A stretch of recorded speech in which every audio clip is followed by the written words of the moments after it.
మాజీ మంత్రి అంబటి రాంబాబుని వైసీపీ నేతలు పరామర్శించారు. ప్రస్తుతం వారు మాట్లాడుతున్నారు. లైవ్ లో చూద్దాం.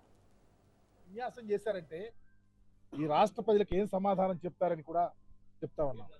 ఈరోజు పరిపాలన మీ రెడ్ బుక్ రాజ్యాంగంతో నడుస్తూ ఉంది. అకౌంటబిలిటీ లేని పరిపాలన జరుగుతూ ఉంది. ఈరోజు ముద్రగల పద్మనాభం లాంటి పెద్ద మనుషులు ఈ రాష్ట్ర చరిత్రలో అతకొక అధ్యాయం అనేది ఉంది. కాపు ఉద్యమానికి ఉవ్వెత్ర తీసుకొచ్చినటువంటి మహానాయకుడు ఆయన మాటలు చెప్తా ఉంటే భయపెట్టి మీరు రాజకీయాలు చేయాలంటే, లేకపోతే భయపెట్టి ఒక కులాన్ని దగ్గర తీసుకోవాలంటే ఈ రాష్ట్రంలో ప్రజలు కళ్ళు లేని కబోజులు కాదు.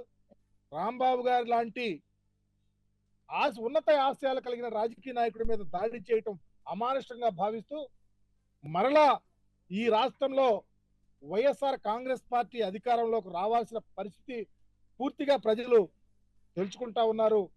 తప్పకుండా ప్రాయచిత్తం అనుభవిస్తారని మీకు తెలియపరుస్తూ ఈ దాడిని పూర్తిగా ఖండిస్తా ఉన్నాం.